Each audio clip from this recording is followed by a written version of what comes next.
Okay, good morning, good evening, good night, everyone, depending on where you are. Uh, for our seminar, just a couple of housekeeping notes. As always, these meetings are recorded. We can find the links for them on the edX channel, and they're going to be YouTube links. I think the one from last seminar was just posted today. We've been a bit busy with all of the pandemic stuff going on, so apologize for the delay for that. So for the next 2 weeks, just completely on that, Savash. But I have put last week's up, and this week's I will do very soon. This morning's is already there. okay, great. And just making sure if anyone hasn't received responses to their emails, make sure to, if you haven't heard from us within 2 days, please forward your email again, and we'll get back to you as soon as we can. And it helps if you put the name of the person who you want to get in contact with as we go on in the semester and in the course. If there are specific questions you would have for Ian or me or Hannes or David or any of the faculty advisors, then that would make sure the right person would read that. By now that you've submitted your Canvanizers, we hope that you also have started thinking of a name for your product, and you should be finalizing the final steps for submitting the video presentations that are coming up. And speaking of the video presentations, because we had a couple of questions this morning, the format of it is your choice. It could be just a PowerPoint presentation with voiceover. If you want to make it more of a pitch meeting video with graphics, and that would be good as well. What would help probably if you look at some of the pitch videos on Kickstarter or Indiegogo and the way the products are presented. I think that would be a good place to get some ideas. And make sure to use the Teams on the edX so you can bounce ideas off your team members as it were. The due date for the video submission would be available on edX. Make sure to watch the business funding and planning videos that have been posted on our channel for some basic principles of finance and funding and costing your business. And of course, the next step from the video would be preparing the costing report.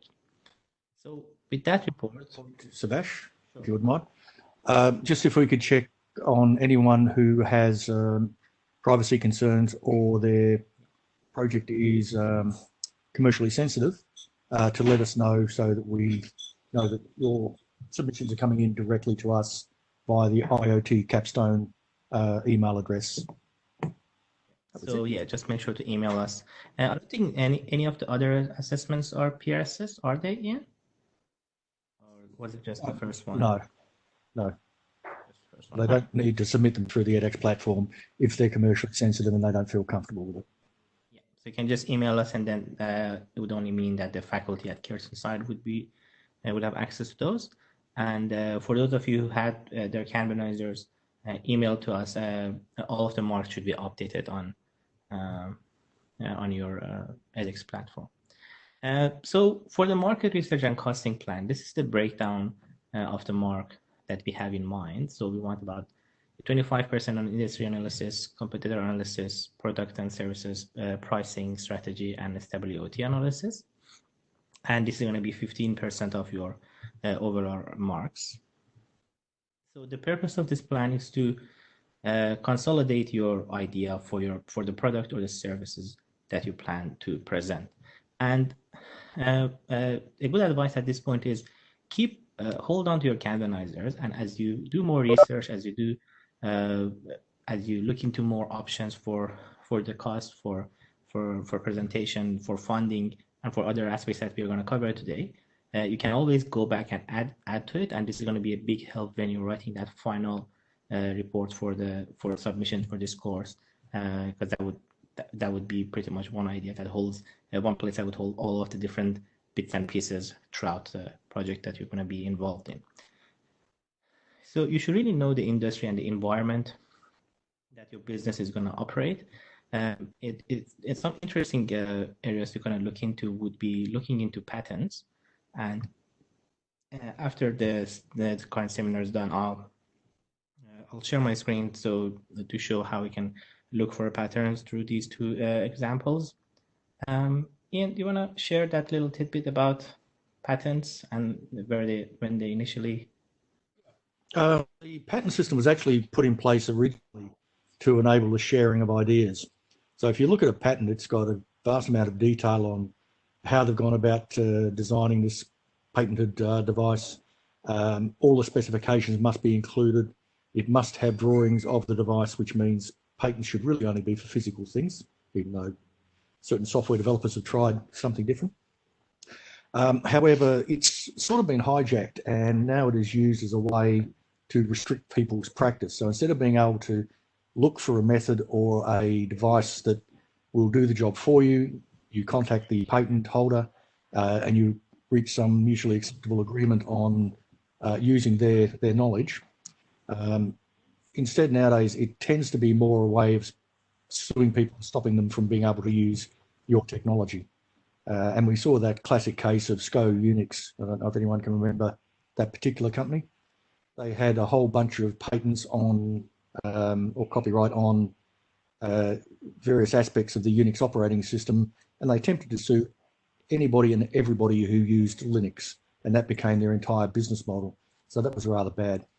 But the idea of the patent or having patents was to be able to share the information, allow a centralized research of particular topics and ideas, and to ensure if you came up with an idea and somebody else wanted to use it, number one, they could because they could find it.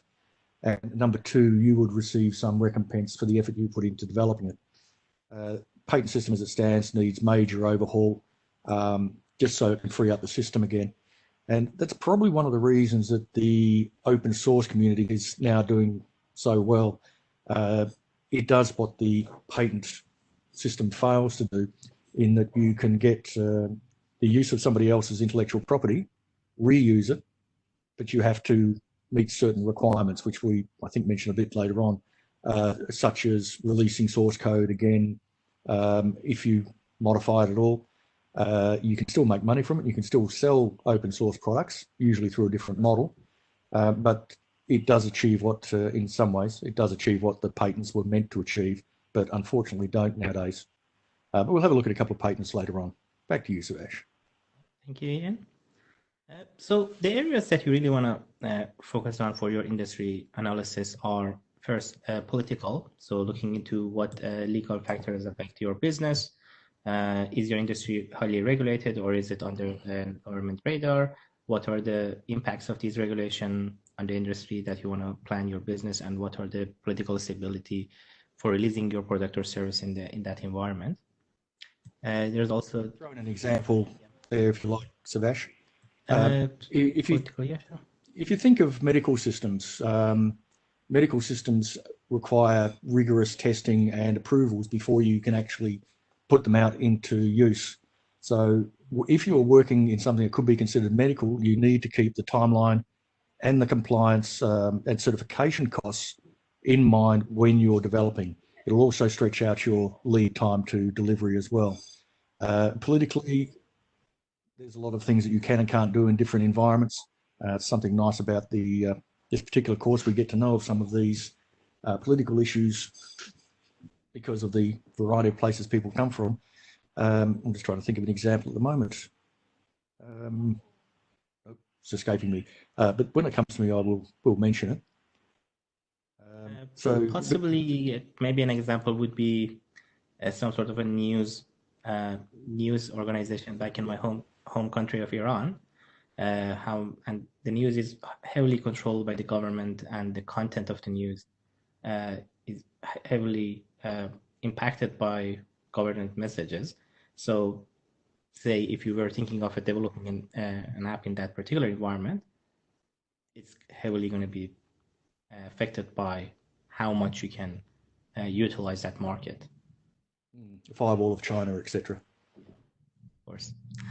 Then there are the economic factors. So the exchange rate, inflation, interest rates, access to the capital, availability of labor, location, and distribution of it. The social aspects, for example, population growth, demographics, and considering the different cultures that are going to be using your product.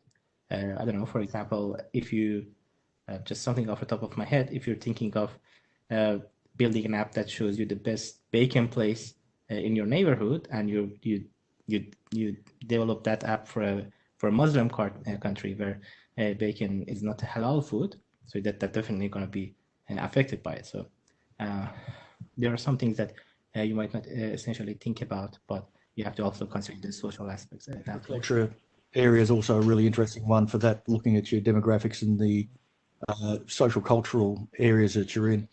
If you're looking at, say, a European environment, you generally have relatively small, physically small farms that are intense farming. So if you're developing an agricultural IoT device, you'd be looking at, say, maintaining a very close watch on the livestock, because every sheep and every cow is very expensive, very highly valued. If you move that into an Australian environment where the average sheep property has somewhere around 100 to 200,000 sheep, you don't monitor each one because it's made up by volume. So you would look at flock management rather than individual herd management. And keeping that type of market very closely in mind when you're looking at where you're going to market and sell your IoT solution is of critical importance. Also the affordability. If we're looking at the dairy herd management system that we used in the earlier courses, makes sense in a well-developed, financially secure country like Australia or Europe or the US. However, it doesn't make a lot of sense in less developed countries where the farming or the growing of providing of milk and those products is done on a much smaller scale, more in a subsistence level type farming, because the farmer knows each cow personally. So it's a very different sort of social economic market. Thank you, Ian. And of course, there's the technology and the advancements of technology and how that's going to affect your business and how whether there's internet access and about emerging technologies. I think an interesting project idea we had within the same course last year. It was looking at an IoT solution for monitoring the internals of a digestive system, and the idea was based on a pill you would swallow, and then it would capture the data, and once it eventually exits out of the body, you would get that and read the information, or get some information while it's in the stomach. So it was a very interesting project, and it was very, very interesting research done for it.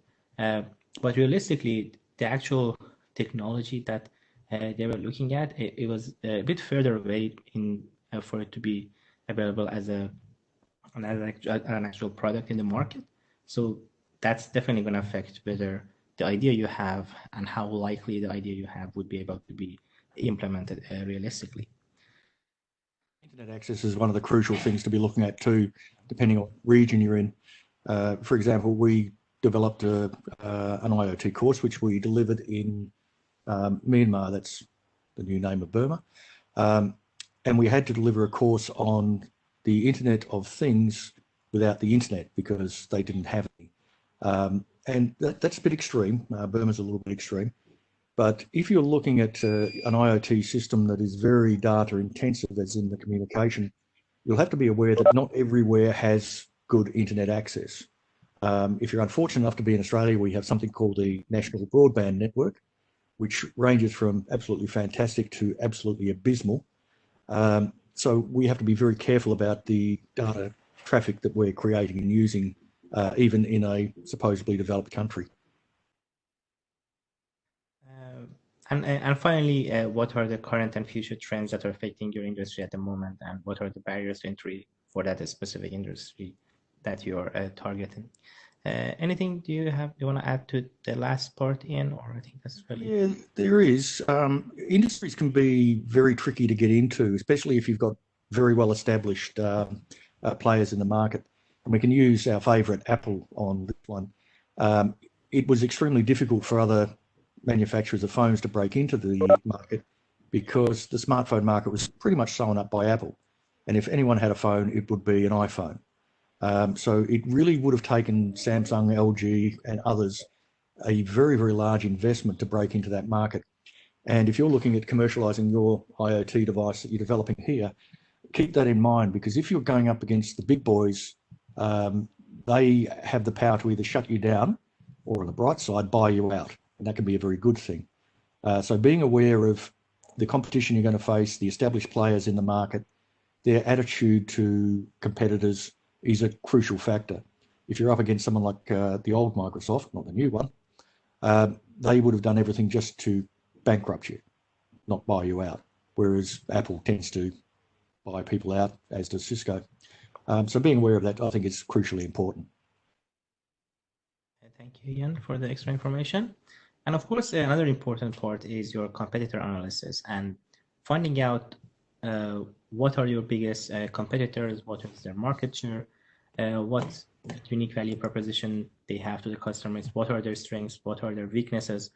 I think a good example I brought up this morning is in the entertainment sector. If you look at Microsoft and Sony, and when they were presenting the current generation of video game consoles, PlayStation for Sony and Xbox for Microsoft, it was a very head-to-head competition going on about in terms of who would announce which features first, who's gonna cut down the price, what are the features, and what is the messaging around on these two consoles, which are essentially on a hardware level very, very close to each other.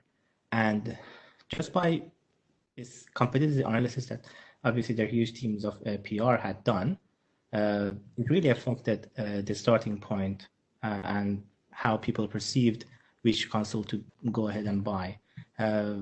So an example of that was at the beginning, Microsoft was really going to push moving the console online and having it be a device that's constantly connected to the internet, which would prevent the sale of used games. And then on the other hand, Sony saw the reaction of the market to that, and then they just completely went on the other side and they essentially kept the original policy they would have had in the previous generations. But because they gained such a trust from the public, now even though Microsoft pretty much at the last minute changed their whole plan and came back to the original market and the original costing structure they had in mind, they were already affected by it. So it's good to know where are their weaknesses of your competitor and what are the places you can offer a better service. Is it as simple as just offering the service at a lower cost,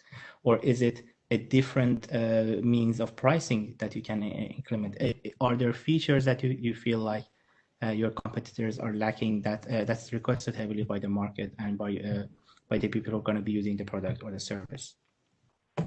Anything you want to add to this bit, Ian? No, I think you've got it all. And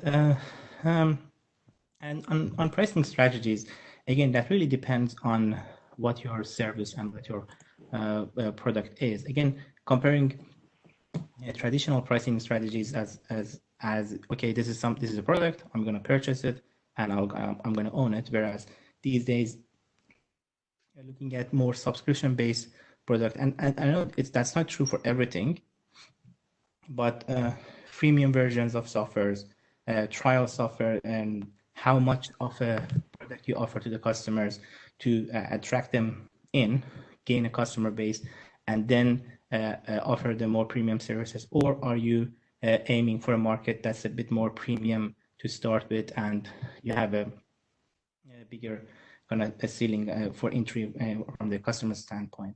And this article on Marketing Insider, it covers a couple of interesting pricing strategies you can have for different types of products. I think that can be very helpful here. Yeah, I'll just add that there's, again, I think I've mentioned it, but I'll say it again. There's a large way of approaching your pricing structure.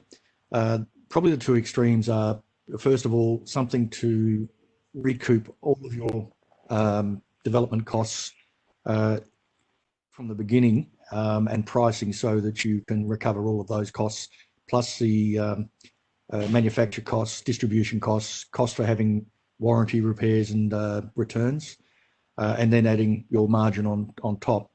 No matter which way you go, you've got to have a margin on top. Otherwise, it's not really viable unless you're going to be donating lots of money to this particular charity that you're running. So you have your normal development costs. You've got to define where that starts and where that ends.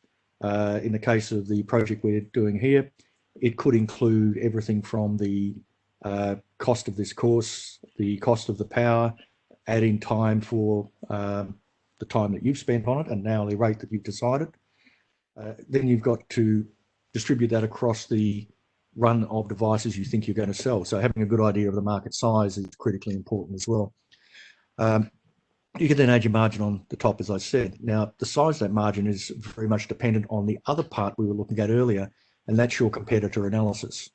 So if you've got a device which you can manufacture for $10 and you think a 30% markup is fair, so it'd be $13, but your nearest competitor that does the same job is selling it for $100, why, in a commercial sense, would you sell it for $13? You would look at your competitor costing and your competitor price to set your selling price. And then they would eventually undercut you and you'd undercut them, and you get into a bit of a price war. But initially you can recoup your costs much, much quicker. Now, the other side of the equation is if you're doing it for a philanthropic purpose. So we do a lot of things for people with disabilities. We're looking at smart housing for people with Alzheimer's and dementia. And in those sort of cases, it's not necessarily that we're doing it for the money. We're doing it because we like doing that stuff. And we get paid, so we don't need to recover the costs. You know, we don't have to pay rent. We don't have to pay engineering staff because we get this free labor called PhD students. Don't we, Savash? Yes. Yeah, and we don't actually have to recoup that. So our pricing is done very differently for our philanthropic developments. We look at the cost of the build and any additional expenses we've had directly on that product. We then add a percentage on to cover the maintenance costs, the improvement costs we're going to have in keeping the product up to date. And that's our selling price. And if it's much, much lower than the competitors, we think this is a good thing because we're driving further research and efficiencies in the market. So they're really the two extremes, and generally most people would go somewhere in between. If it's a niche market, you tend to add more on because you won't sell that many of them. If it's a prestige market, say you're doing a wine app that picks the best vineyards and the best type of wine, pairs that with meals and points you at the local restaurant which has that wine and the meal that goes with it. That's really a luxury item, and you can increase the sell price because it is a high-end prestige luxury item. So just bear that sort of thing in mind. It is not a standard, we need to make 25% or 40% on top of our manufacture cost. It really depends on what's in the market, which market you're going for. Is it a prestige item? Like, it doesn't cost $5,000 for a Louis Vuitton bag. It doesn't cost anything like that to make it. The only reason they're considered a status symbol is they cost so much, and that's how they work their pricing. So there are lots of different ways, and as Savash pointed out, that site has a fairly interesting set of approaches to look at your pricing. Thank you, Ian, for the extra details. Oops. And of course, the final bit is your SWOT analysis, which pits your strengths, weaknesses, opportunities, and threats within the same place. So that'll give you a more kind of a brief overview of where your strengths and weaknesses are, and what are the areas you can kind of improve when you're comparing your idea to what's out there in the market. And the example we have here, I think this one is a comparison with the example we had before in Apple versus Apple's and iOS and versus the Android devices that kind of came into the market and directly competed with it. Whereas at the beginning, Apple was obviously the better product, but these days, in terms of parity of the hardware and the features that they offer in the software, they're fairly comparable, and it usually now comes down to to the taste of the customer on which platform they would go with. And you can't say that, Savash. Apple is so far superior to Android. All we need to do is ask David McMeekin, who runs an iOS development course, and he will independently and unbiasedly back me up. Really, absolutely. So, said David from his iPad. No, said me on my iPhone, who's got something running on an iPad in front of him and a MacBook Pro just running next to me. So, yeah. Totally unbiased opinion. Of course. No, I enjoy the side. I like the openness of Android and the fun of Windows and having to deal with the updates. And well, there are good and bad things for everything, right? That's right. And this is why you do the SWOT analysis. It's good and bad no matter what you're doing. And understanding the good and the bad and the ugly about your own development is, again, crucially important. That's why you've got to be honest with this and very realistic. If you are developing something to compete with an Apple product, pick something, Apple TV, never used it, don't know what it's like, but you were going to do something that was a better streaming device than that, you would really have to look very carefully at how you're going to compete. And this is where the SWOT analysis, looking at the strengths of your own device, what makes it better, why would people spend money on yours and not someone else's, the weaknesses, the market position, for example, if you're going up against someone like Apple, the opportunities, it might be that people are getting really sick of Apple and their price gouging and the fact you can only get anything in white. So there might be opportunities on that front. And then there's the threats. The threats are being taken over or being pushed out of the market, priced out of the market, and anything else that might interfere with your plans. So be very realistic. Again, use this SWOT analysis to build on your final report. It is a crucial part of it, and keep it as a living document and keep updating it as things occur to you. Yeah, and another, I think, interesting thing to look at is going back to the culture and governmental effects of your environment on the project. Think of China or Iran, where, say, Twitter's and you can't use those services, but so the companies have WeChat, or back in Iran, there is no Uber, but startup has come along and created their own version of Uber, and it's become very, very profitable pretty much overnight, through the traditional taxi system in Iran, and everyone uses the stand-in for Uber because of how new that technology was. And well, so it again, harkening back to the point that the environment that you're planning to use your product, and because we're coming from all these different cultural backgrounds and all these different countries, it's very interesting to have a look at that as well. And I think that's all we wanted to cover in terms of today's seminar. And before we begin the discussion, I just want to mention, because we've had a couple of emails with students worrying about not having the technical background for the implementation of the project and getting to an actual prototype. Now, ideally, because we are engineers, we are interested in getting to a product, but that doesn't mean, because we do have lots of people who don't have that technical background. So in that case, your final report would be the plan for the implementation of it. So you can still do your research, you can plan, you do the market research, you do the different analysis that you have to do, and you present the plan of a product. Whereas if you're an engineer and you do want to get to a prototype and look into the more technical aspects of this course, you can. And that's why we encourage you to use those discussion rooms, because the discussion rooms within edX, because if someone like me, who's an engineer that doesn't have enough background information with introducing a product to the market, then I can take advantage of someone who's coming from that industry, and then I can help. In return, I can help them with my technical background and those implementation of the ideas. Always rely on people's expertise. Can't know everything yourself.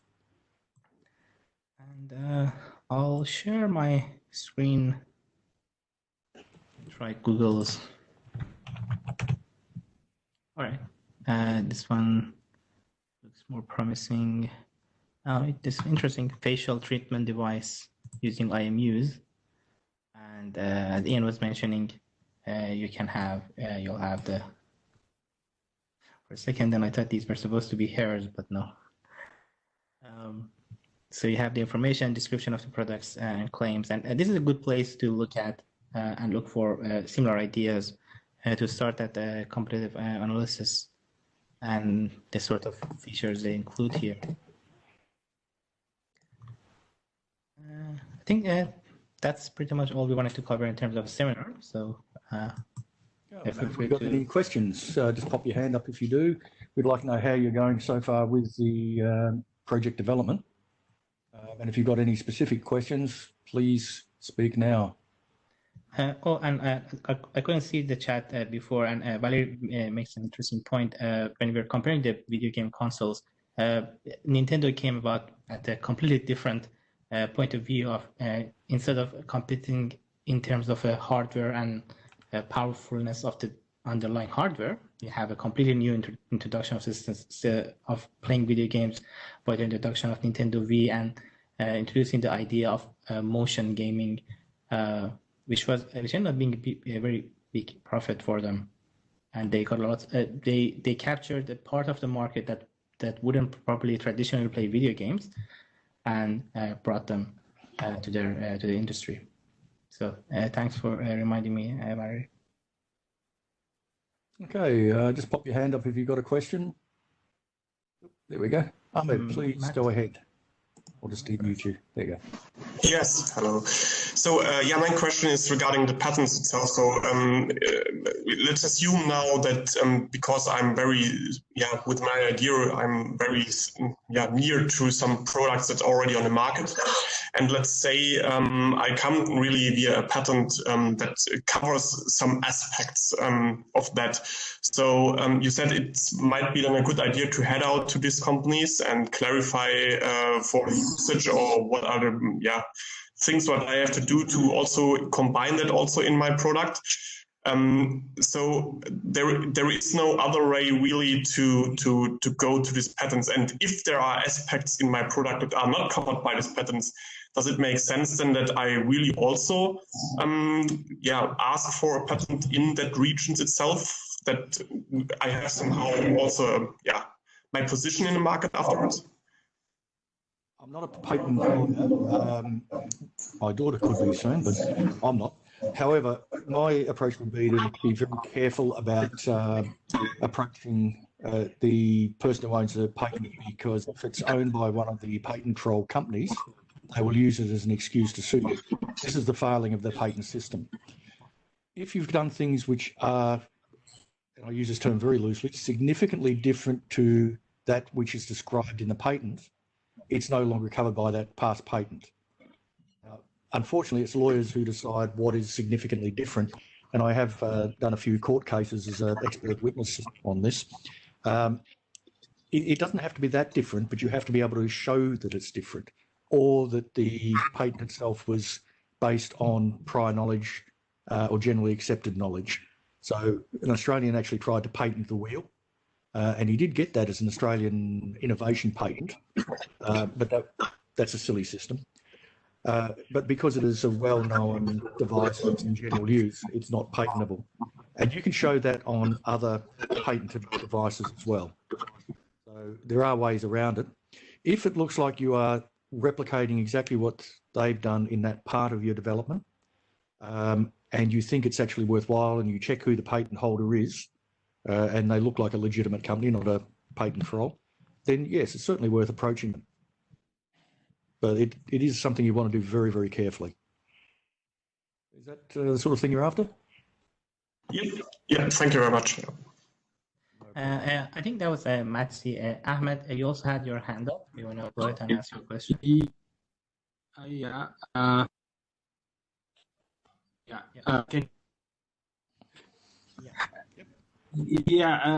just have a question regarding the topic that we spoke about, the technical consultation about some of the sensors, because I'm using some sensors that still didn't arrive because our market in the Middle East is very poor in having the sensors, and we need to order it even from UK or from US, so it takes time to reach.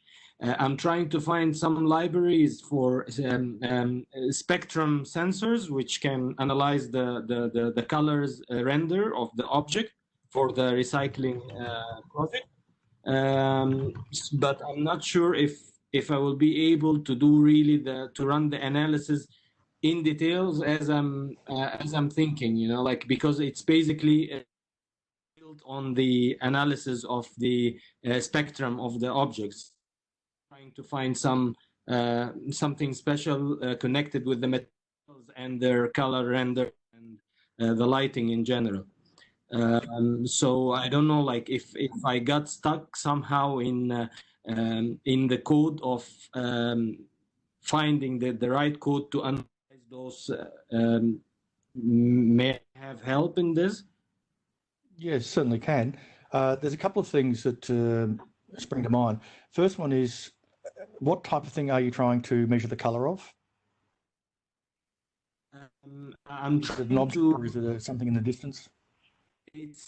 It will be like, I will send the light to the object, and I will start analyzing the reflected color components of each item.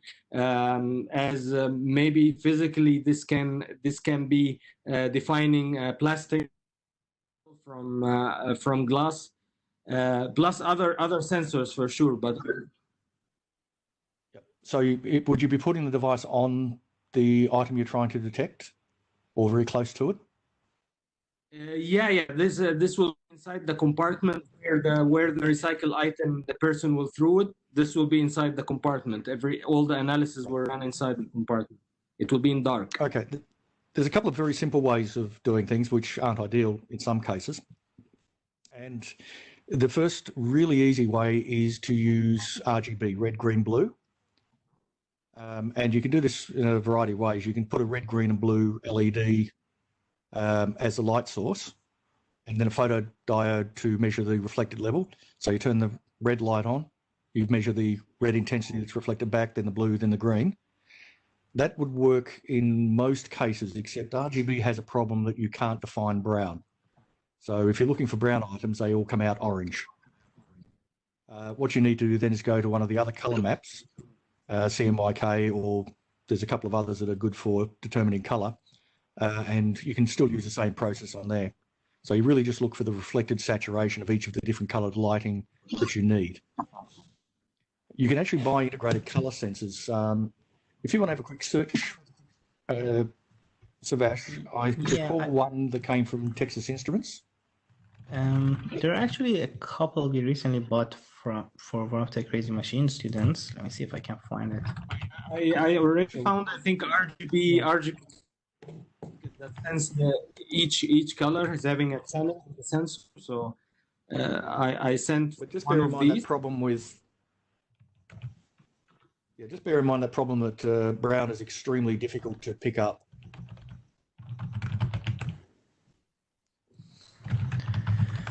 And I think also the infrared is the recycling now. They are also running some infrared measurements coming from the properties itself.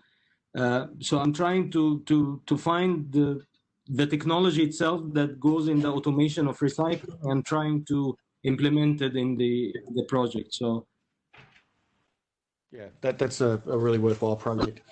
Yeah, the Texas Instruments ones that I was thinking of don't come up. But again, they all work on that basis of using different coloured lights or filtered receivers. So you can put a red, green, blue filter over the light-dependent resistor, but they are fairly close range. There's a proximity sensor I found, RGB color sensor.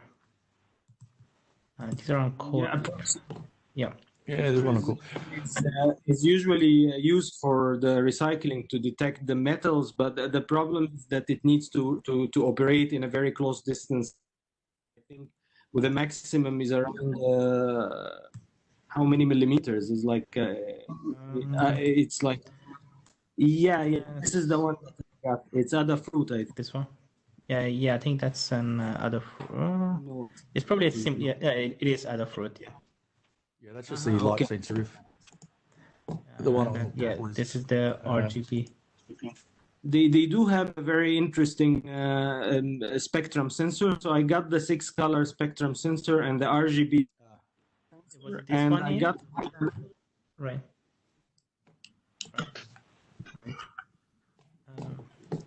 I'm just concerned about the library for them. They said they're having. I checked the library, so they're having good library, but I'm still not so sure that I can run those analysis about color.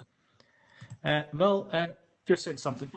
Yeah. So There's a link through that actually has a code for getting RGB values as well. I just open it. It's this one. Setting it on a Arduino. So you could base it on that. If you can't get the sensor in time, you could always simulate the levels. So use a small microcontroller to generate the RGB levels that you're actually after, just as integers. So we could show you how to do that if needed.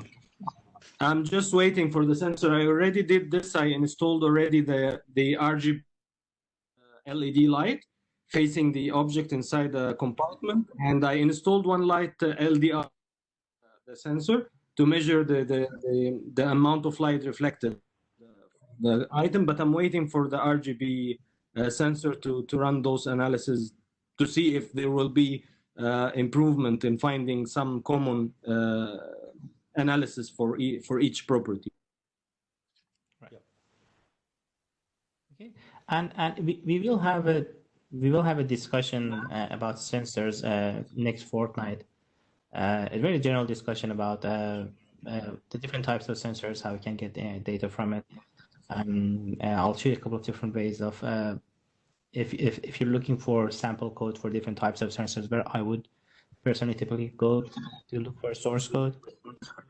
So hopefully that'll shed some light on that as well.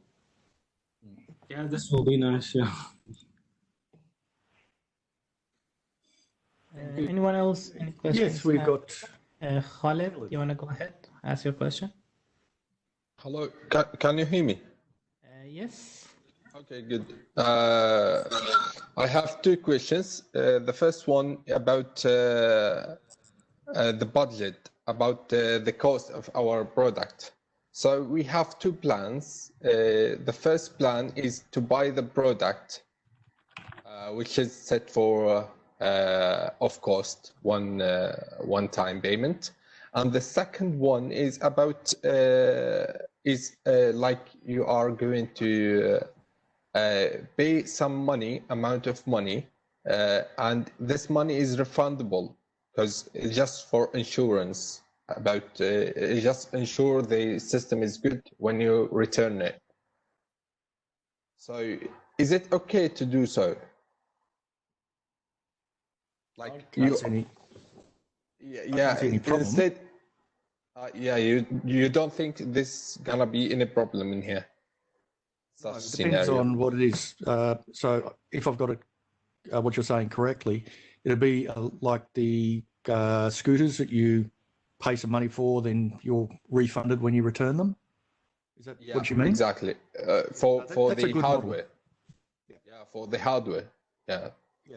There's lots of cases of that. My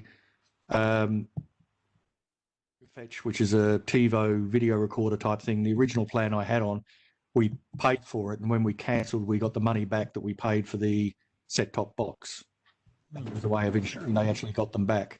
And in overall, it didn't actually cost us anything, except for the normal subscription. Yeah, subscription plus subscription monthly fees and things like that. Yeah, it's not an uncommon way of pricing things. And should it be less? Okay, we will do our research about this one. So the model is out there, so we have to do the research. The second question is about we are working as a team. Should we do the presentation as a team, or should we do it everyone on his her own? I think we got a note about that. Work as a team, but you will need to submit individual reports because we have to do that as a individual assessment of your abilities. So try to divide the project into two parts.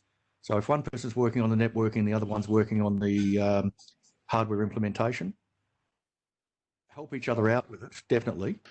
And when you write your report, you report on your contributions. If you use your partner's work, you reference it. So you actually state, I use this, it was developed by my partner, and they do the same back to you. Okay. And about the presentation, should we record 2 videos? For me, I'll record one, and my colleague will record another one. Yeah, please do, because as I said, we do need to do this on an individual merit basis. And again, you can do the same thing. Divide the video up into 2 parts. One person looks at perhaps the market research, and the other one can do costing or technical or whatever suits you best. Okay. That's very clear. Khaled, would you mind remind me which idea you end up going with? I remember you had 3 initial ideas. Yeah, we are going for the sanitizing gate. This one, what we submit for the convenizers. Right. Yeah, we are going for this one because we're already in a holy month of Ramadan, and we are a bit, we're not active as usual. So I'm a bit lazy in this month. So we can't do a lot. Sorry. There's always after the Maghrib prayers till the morning. Yeah. Yeah, we sure have to, we don't have a lot of time, but we have to do something good. Hopefully in the end, we all learn, me and my colleague. Sure. Thank you. Thanks, Khaled. Has anyone else got anything they'd like to raise? All right, so next week we'll be talking a bit about sensors, and Savash and I will dig around and find some more on the energy scavenging, because that was an interesting conversation we had this morning. Energy scavenging is a great way to power devices that you don't want to keep changing batteries on. The example I used was one that we did in conjunction with people in Sri Lanka, and that was ensuring elephants don't come near villages. It worked really, really well in Perth because we had no elephants in our village. As somebody pointed out, there were some in the zoo, but not around our houses. But as you can well imagine, if you're tracking elephants for the purpose of keeping them away from farmland, these are wild elephants that are a protected species. You can't hurt them or threaten them in any way. So you want to know where they are. And when you find out where they are, if they're approaching a human settlement, you send your rangers or foresters out to move them back into the reserves where they're meant to be. So yes, you can track them. It's a fairly easy thing to do. But you don't have very good wireless coverage, which means you need a fairly high power transmitter to reach somewhere where the data can be tracked or logged. And it's probably not a very good idea to try and change batteries on a elephant tracker. They may not cooperate, particularly wild elephants. So what the developers did is they actually used energy scavenging, and it was a fairly simple device. It was just a magnet inside a coil of wire. And as the magnet rattled back and forward with the way the elephant swayed when it walked, it generated electricity through induction, standard way we do electricity generation. And that was used then to power the device. And it meant it didn't need to have its batteries changed very often at all, which was a helpful thing for this particular project. But energy scavenging has a lot of applications. If you look at some things like a smart water meter, quite often they're at the front of the house in Australia, and they get trees and plants planted over the top of them, which means we can't use solar panels to power the smart meter. So how are we going to power this device? And Savash and I have got a student working on powering it with a water flow. So every time you turn a tap on in the house, water flows through the pipe, it spins, or doesn't actually spin, but it creates some mechanical motion which we convert into electrical energy to power the smart meter. So there's lots of things to look at in that side if you're looking at putting your IoT devices into remote or inaccessible positions. And hopefully talk about that next week. Well, we still have a few minutes left. Anyone got anything? Kayla, your hand's still up. Did you have something else? Or nope, it's down again. Thank you. There goes my dog. He's talking. Okay then. Well, Sebash, you can close off. It's good night from me. It's good night from him for anyone who gets to watch the two Ronnies. Yep. So if there aren't any more questions, we'll catch you. Hang on, Michael's got his hand up. Yeah, Michael, go ahead. Oh, hi. For my project, I already have bought this one. This is just the controller, this ESG22 sensor. The idea is behind transmitting. I have currently 3 prototypes of this, and they have to communicate with the Bluetooth LE, this ESP32 controller. I already have Arduino running this libraries, but does somebody know a quite example for this Bluetooth mesh networking? I got some introduction to it. It's very complicated of how the provisioning and everything works, and you have to choose UIDs for the service. So does anybody knows a quite good example for how this works? I would suggest yes, we do, but Bluetooth mesh networks are not very straightforward. Would you mind popping an email to us, mark it my attention, of what you're trying to achieve with it, and I will get some material back to you on creating Bluetooth mesh networks. The Bluetooth's a funny one because it was actually designed only as a keyboard mouse type replacement. It was never intended to have the high data rates and the multiple devices that we're now using it for. That Bluetooth you got, is it 4.0 BLE or? 4.20 BLE, yeah, exactly. Okay, because we're just starting to play with Bluetooth 5.2. Okay, wow. Yeah. That's about 600 Australian dollars worth, but that's not worried about that. Okay. I bought 3 of these controllers for 25 euros, so yeah. It's actually the antenna for that was expensive because it's a directional antenna and we can use it for localization. So it's an array of antennas that allows you to have the different times of arrival, look at signal strength and arrival direction, therefore you can locate where things are. So the antenna on its own was about $400. Well, thanks. So just put the details in an email of what you're trying to do. Shoot it through to me and I'll get something back to you as soon as I can. Okay, thanks a lot. Thank you. Stay safe, everyone.